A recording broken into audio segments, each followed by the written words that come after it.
যদি সন্ত্রাসী আক্রমণের ইতিহাসটাকে দেখি তাহলে জানতে পারবো যে 1968-র 28শে আগস্ট গুয়েতেমালার অ্যাম্বাসেডর তাকে হত্যা করেছিল একজন অমুসলিম। 1969 সালে জাপানের অ্যাম্বাসেডরকে ছুরি মেরে হত্যা করেছিল এক জাপানি অমুসলিম।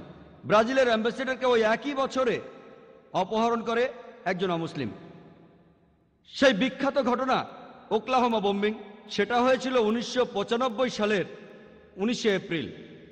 সেখানে বোমা ভর্তি একটা ট্রাক ওকলাহোমার ফেডারেল বিল্ডিংয়ে আঘাত করে, মারা যায় 166 জন নিরীহ মানুষ, আহত হয় আরো কয়েকশো।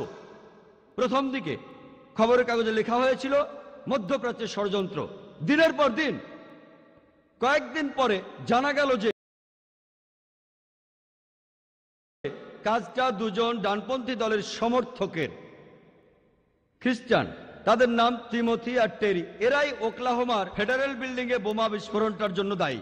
তবে খবরটা যখন আসলো, কয়েকদিন কাগজে থাকলো, তারপর হাওয়া। তার আগে দিনের পর দিন মধ্যপ্রাচ্য ষড়যন্ত্র, মধ্যপ্রাচ্য ষড়যন্ত্র।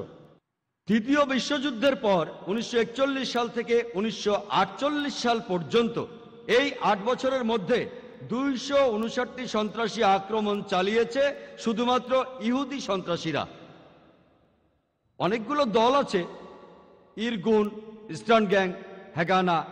আর আমরা জানি কিং ডেভিড হোটেলের সেই বিস্ফোরণটার কথা।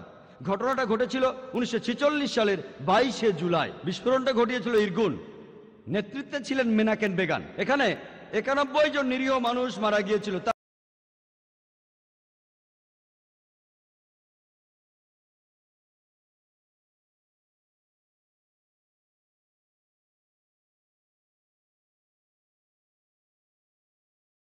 বেগান। আর এটা ছিল ব্রিটিশ ম্যান্ডেটের বিরুদ্ধে ইতিহাসের সবচেয়ে বড় আক্রমণ। এখানে 91 জন মারা যায়। আর সেই সময়টাতে মেনাকেন বেগান তাকে 1 নম্বর সন্ত্রাসী বলে অভিহিত করেছে খোদ ব্রিটিশ সরকার। পরবর্তীতে কয়েক বছর পরে তিনি হলেন ইসরায়েলের প্রধানমন্ত্রী। আর তার আরো কিছুদিন পরেই তিনি শান্তিতে নোবেল প্রাইজ পেলেন। চিন্তা করেন, যে মানুষটা খুনি, যে মানুষটা খুন করেছে হাজার হাজার নিরীহ মানুষকে, সে প্রধানমন্ত্রী হয় ইসরায়েলের, আর কয়েকদিন পরে নোবেল প্রাইজ পায় শান্তিতে। আর তখন এই সন্ত্রাসী দলগুলি যেমন ইস্টার্ন গ্যাং, ইরগুন, হ্যাগানা, এই সব দলগুলি আর নেতারা যেমন Isaac Rabin, মেনাকেম began, Ariel Sharon, এরা সবাই পরে ইসরায়েলের প্রধানমন্ত্রী অথবা উচ্চপদস্থ কর্মকর্তা হয়েছিলেন। আর এরা সবাই যুদ্ধ করেছিল একটা ইহুদি রাষ্ট্রের জন্য। যদি পৃথিবীর ম্যাপটা দেখেন, 1945 সালের আগে ইসরায়েল নামে কোনো দেশ ছিল না। ইসরায়েল দেশটাই ছিল না। এই ইহুদি দলগুলি, এই দলগুলিকে সন্ত্রাসী বলে ডাকতো ব্রিটিশরা। তারা একটা ইহুদি রাষ্ট্রের জন্য লড়ছিল। পরে তারা শক্তি দিয়ে ইসরায়েল দখল করে আর প্যালেস্টাইনিদের তাড়িয়ে দেয়। এখন এই লোকগুলি প্যালেস্টাইনের লোকদের বলছে, যাদের দাবিটা আরো জোরালো, তাদের দেশ ফেরত চায়। এখন তাদেরকে সন্ত্রাসী বলে ডাকছে ইসরায়েলিরাই। চিন্তা করেন, হিটলার 60 লক্ষ ইহুদি মেরেছিলেন। তিনি ইহুদিদের বের করে দিয়েছিলেন। তারা প্যালেস্টাইনে যাবে কেন? প্যালেস্টাইনিরা তাদের জ্ঞাতি ভাইদের আমন্ত্রণ জানিয়েছিল। তারা যদি কোনো দেশ চায় তাহলে জার্মানিতে ফিরে যাওয়া উচিত, ইউরোপে যাওয়া উচিত। চিন্তা করেন, প্যালেস্টাইনিরা তাদের স্বাগতম জানিয়েছিল। ধরেন আপনার বাসায় একজন মেহমান আসলো, অচেনা সেই লোককে আপনি বাসায় থাকতে দিলেন, আর কিছুদিন পর সে আপনাকে বাসা থেকে বের করে দিল। আপনি দরজার সামনে বলতে থাকলেন, আমার ঘর ফেরত চাই, ফেরত দেন। লোকে আপনাকে বলবে সন্ত্রাসী। ঠিক এই ঘটনাই ঘটেছে। আজকে এই প্যালেস্টাইনিদের সন্ত্রাসী বলা হচ্ছে কেন? তারা তাদের দেশ ফেরত চায়। আর এখন পৃথিবীর মানুষ, বিশেষ করে উন্নত দেশগুলির মানুষ, তারা নির্বিকারভাবে এই অন্যায় মেনে নিচ্ছে। আমরা জানি যে জার্মানিতে ইতিহাস আমাদের বলে 1968 থেকে 1992 সাল পর্যন্ত রাডার মেন হফ গ্যাং তারা অনেক নিরীহ মানুষকে হত্যা করেছিল। ইটালিতে ইতিহাস থেকে আমরা জানতে পারি রেগ ব্রিগেডের কথা, তারাও অনেক নিরীহ মানুষকে হত্যা করেছে। এমনকি 1978 সালে তারা অপহরণ করে ইটালির প্রধানমন্ত্রী অ্যালডো মোরাকে, আর 55 দিন পর তাকে হত্যা করে। আরো যদি দেখেন এরকম দল, এরকম সন্ত্রাসী দল এমনকি জাপানেও আছে, দ্য জাপানিজ রেড আর্মি। তারা একটা বৌদ্ধ কাল্ট, ওম সিনরিকিও বৌদ্ধ কাল্ট। আর তারা একবার নার্ভ গ্যাস দিয়ে টোকিও সাবওয়েতে হাজার হাজার মানুষকে মারতে চেয়েছিল, কিন্তু ভাগ্য ভালো তারা খুব একটা সফল হতে পারেনি। সেখানে মারা গিয়েছিল মাত্র 12 জন। তবে 5700 জনেরও বেশি নিরীহ মানুষ এই ঘটনায় নার্ভ গ্যাসের কারণে আহত হয়েছিল। এরা সবাই বৌদ্ধ।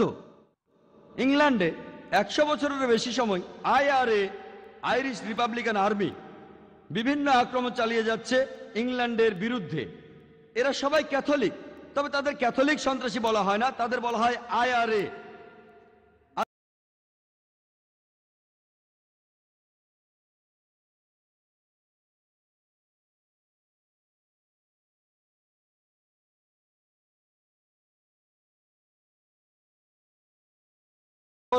প্রথমটাতে 7 জন মারা গেছে, দ্বিতীয়টা মারা গেছে 11 জন, তৃতীয়টা মারা গেছে 9 জন। 1974 সালে দুটো বিস্ফোরণ ঘটিয়েছে তারা গিলবার্ট বারে। তারা 5 জন নিরীহ মানুষকে হত্যা করেছে, আহত হয়েছে 44 জন। বার্মিংহাম বারে 21 জন নিরীহ মানুষ এই বিস্ফোরণে মারা যায় আর 182 জন আহত হয়। সময় কম, তাই আমি সবগুলো আক্রমণের কথা বলতে পারছি না, সামান্য কয়েকটা বলছি, মাত্র কয়েকটার কথা। 1996 সালে তারা লন্ডনে একটা বোমা ফাটায়, সেখানে 2 জন মারা যায়, আহত হয় 100 জনের বেশি। এরপর 1996 সালে IRA বোমা ফাটায় ম্যানচেস্টার শপিং সেন্টারে, সেখানে আহত হয় 206 জন। 1998 সালে ব্যামব্রিজ বোমা বিস্ফোরণ, সেখানে 500 পাউন্ড ওজনের একটা বোমা ছিল একটা গাড়িতে, সেখানে 35 জন নিরীহ মানুষ আহত হয়েছিল। সেই একই বছরে ইতিহাস থেকে আমরা জানতে পারি ওম্যাগ বোমা বিস্ফোরণের কথা। 500 পাউন্ড ওজনের একটা বোমা ছিল একটা গাড়িতে, আর 29 জন নিরীহ মানুষ মারা গিয়েছিল, আহত হয়েছিল 330 জন। আর এই রেকর্ডগুলো লিখেছে অমুসলিমরাই, এগুলো কোনো মুসলমান লেখেনি। সব রেকর্ডই অমুসলিম সোর্স থেকে, অ্যামনেস্টি, বিবিসি। ইন্টারনেটে গিয়ে আপনিও চেক করে দেখতে পারেন। তবে প্রায় দেখা যায় যখন সংখ্যাটা বেশি তখন কিছুটা হেরফের হয়। যেমন আজকে জানলাম কতজন মারা গেছে, 296 জন, আরেকটা 94 জন, আরেকটা 93 জন, তাই আমি বললাম 290 জনেরও বেশি। যদি সংখ্যাটা অনেক বেশি হয় তখন কিছুটা কম বেশি বলা হয়, সংখ্যাটা কম হলে এটা হয় না। এ সব কিছু অমুসলিমদের লেখা। 2001 সালে IRA বোমা ফাটালো বিবিসিতে, কিন্তু IRA কে কখনোই ক্যাথলিক সন্ত্রাসী বলে ডাকা হয় না। আজকে ইংল্যান্ডের সরকার খুব বেশি ভয় পাচ্ছে মুসলমান সন্ত্রাসীদের। আমি ঠিক জানি না এ পর্যন্ত ব্রিটিশ সরকারের ইতিহাসে কতগুলো বিস্ফোরণের ব্যাপারে তারা নিশ্চিত যে মুসলমানরা এগুলো করেছে। এমনকি 7 জুলাই লন্ডনে যে আত্মঘাতী বোমা হামলা হয়েছিল সেখানেও কোনো প্রমাণ পাওয়া যায়নি। সন্দেহ করা হচ্ছে তারা মুসলিম, এখনো প্রমাণিত হয়নি। 50 জনেরও বেশি মানুষ মারা গেছে, একটা রিপোর্ট বলছে 52 জন আর একটা 56 জন, সেজন্য আমি বললাম 50 জনের বেশি। যদি তর্কের খাতিরে মেনেও নেই যে 2005 সালের 7 জুলাইয়ের সেই বোমা হামলা মুসলিমরা করেছিল, তারপরও তারা IRA-র ধারে কাছেও আসতে পারবে না। IRA-র কাছে এই বোমা হামলা হচ্ছে নস্যি। তারা এ পর্যন্ত হাজার হাজার মানুষ মেরেছে, তারপরও ইংল্যান্ডের সরকার মুসলিম সন্ত্রাসীদের নিয়ে চিন্তিত। IRA 100 বছরের বেশি সময় ধরে আছে, কিন্তু তারপর জর্জ বুশের পরামর্শ শোনার পর টনি ব্লেয়ার বেশি চিন্তিত মুসলিম সন্ত্রাসীদের নিয়ে। 100 বছরের পুরনো সে IRA নিয়ে অতটা চিন্তিত নন। আমরা ইতিহাস থেকে জানতে পারি যে স্পেন আর ফ্রান্সে সন্ত্রাসী সংগঠনের নাম ইটিএ। তারা এ পর্যন্ত 36টি আক্রমণ চালিয়েছে। আর আফ্রিকার অনেকগুলি সন্ত্রাসী সংগঠন আছে, তার মধ্যে একটা প্রধান দল, সবচেয়ে কুখ্যাত দলগুলির একটা, সেটা হলো দ্য লর্ডস স্যালভেশন আর্মি। এটা একটা খ্রিস্টান সন্ত্রাসী দল। তারা বাচ্চাদের সন্ত্রাসী আক্রমণের জন্য প্রশিক্ষণ দিয়ে থাকে। আর শ্রীলঙ্কায় আপনারা LTTEর কথা শুনেছেন, তামিল টাইগার্স। তারা এখন পৃথিবীর সবচেয়ে কুখ্যাত, সবচেয়ে হিংস্র সন্ত্রাসী সংগঠনগুলির মধ্যে একটি। তাদের সদস্যরা আত্মঘাতী বোমার ব্যাপারে এক্সপার্ট, আর তারা এমনকি বাচ্চাদেরও এ কাজে লাগায়, প্রশিক্ষণ দেয়, আর বাচ্চাদের দিয়েও তারা আত্মঘাতী হামলা ঘটায়। সাধারণভাবে আমরা প্যালেস্টাইনে আত্মঘাতী হামলাকারী বা ইরাকে আত্মঘাতী হামলাকারীর কথা শুনি, তবে ইতিহাস আমাদের বলে যারা এই আত্মঘাতী হামলা জনপ্রিয় করেছে তারা হলো LTTE, তামিল টাইগার্স। এরা কারা? এরা হিন্দু, কিন্তু ইন্ডিয়ান রিপোর্টাররা তাদের হিন্দু সন্ত্রাসী বলে না, বলে LTTE। এবার আমরা ইন্ডিয়ায় আসি। প্রায় দেখা যায়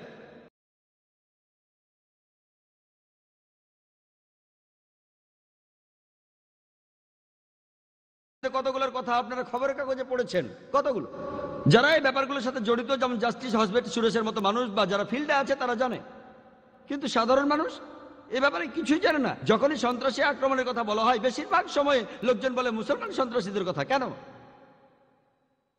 ইন্ডিয়াতে প্রায় সবগুলো ধর্মের মানুষের মধ্যে সন্ত্রাসী সংগঠন আছে, প্রায় সবই। আমরা শিখ সন্ত্রাসীদের কথা জানি, বিন্দ্রানওয়ালা গ্রুপ পাঞ্জাবে। আমরা জানি যে ইন্ডিয়ান সরকার 1984 সালের 5ই জুন শিখদের স্বর্ণ মন্দির দখল করে, সেখানে 100 জন মানুষ মারা যায়। প্রতিশোধ হিসেবে কয়েক মাস পরে 1984 সালের 31শে অক্টোবর, সে সময় ইন্ডিয়ার প্রধানমন্ত্রী শ্রীমতী ইন্দিরা গান্ধী, তাকে হত্যা করে তারই একজন সিকিউরিটি গার্ড, সে ছিল শিখ। যদি আপনি সাউথ এশিয়ান টেররিজমের ওয়েবসাইটে যান, এটা মুসলমানরা বানায়নি, বানিয়েছে অমুসলিমরা। সেখানে সন্ত্রাসী আক্রমণের লিস্টটা দেখবেন, সব সন্ত্রাসী আক্রমণে মুসলমানদের যোগ্যতা খুবই কম। তবে মিডিয়ায় এই কথাগুলো কখনো বলা হয় না। আপনি উত্তর পূর্ব ইন্ডিয়ার প্রদেশগুলিতে যান, সেখানে ত্রিপুরায় যান, সেখানে খ্রিস্টান সন্ত্রাসী সংগঠন আছে, যেমন ATTF, all Tripura tiger force, NLFT, national liberation front of Tripura. তারা খ্রিস্টান, তারা অনেক হিন্দুকে মেরেছে। ইন্টারনেটে গেলে দেখতে পাবেন 4 জন হিন্দু খুন, 8 জন মারা গেছে। 2004 সালের 2রা অক্টোবর 44 জন হিন্দু মারা যায়, আরো অনেক আহত হয় এদের আক্রমণে। এরা খ্রিস্টান। আসামে আছে উলফা। উলফা একাই গত 16 বছর সময়ের মধ্যে 1990 থেকে 2006 সাল পর্যন্ত তারা ইন্ডিয়ার মাটিতে চালিয়েছে 749টি আক্রমণ। তারা কাশ্মীরি বিদ্রোহীদের লজ্জায় ফেলে দিয়েছে। 749টি নিশ্চিত সন্ত্রাসী আক্রমণ। তবে খবরের কাগজে আমরা শুধু কাশ্মীরিদের আক্রমণ সম্পর্কে জানতে পারি। আর মনে আছে কয়েক বছর আগে আলহামদুলিল্লাহ আমাকে প্রায় বলা হয় ইন্ডিয়া সহ পৃথিবীর বিভিন্ন জায়গায় কথা বলার জন্য। কাশ্মীর থেকে আমাকে অনেকবার বলা হয়েছে, তবে যাব কি যাব না এই দ্বিধাদ্বন্দ্ব ছিল। অবশেষে 2003 সালের সেপ্টেম্বরে ঠিক করলাম কাশ্মীরে যাব। সেখানে শ্রীনগরে একটা বক্তৃতা দিলাম। সেখানে লোকজন আমাকে জানালো যে গত 14 বছরের সরকার এই প্রথম কোনো বক্তৃতা অনুষ্ঠানের অনুমতি দিল। আমার বক্তৃতা অনুষ্ঠানের আয়োজন করা হয়েছিল কাশ্মীরের পোলো গ্রাউন্ডে, সেখানে হাজার হাজার লোক এসেছিল। এই অশান্ত অবস্থাতে সরকার আমাকে সিকিউরিটি দিয়ে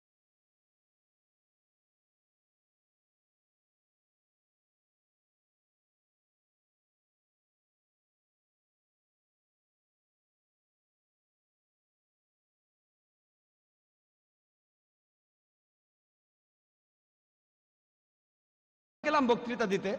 সেখানে এয়ারপোর্টে নামার সাথে সাথে দেখলাম চারপাশে সিকিউরিটি গার্ড। আমি ভাবলাম কেন? পরে আমি আল্লাহকে ধন্যবাদ দিলাম, আলহামদুলিল্লাহ সেখানে সিকিউরিটি না থাকলে আজ আপনারা আমাকে এখানে দেখতে পেতেন না। আমি জানতাম না যে আসামে এত সন্ত্রাসী সংগঠন আছে। উলফাদের ট্রেনিং দেওয়া হয় শুধু মুসলমানদের মারার জন্য, তারা সবাই হিন্দু। খবরের কাগজ বা মিডিয়ায় কয়বার এদের নিয়ে রিপোর্ট হয়েছে, কারণ এটা উত্তক্ত করে না।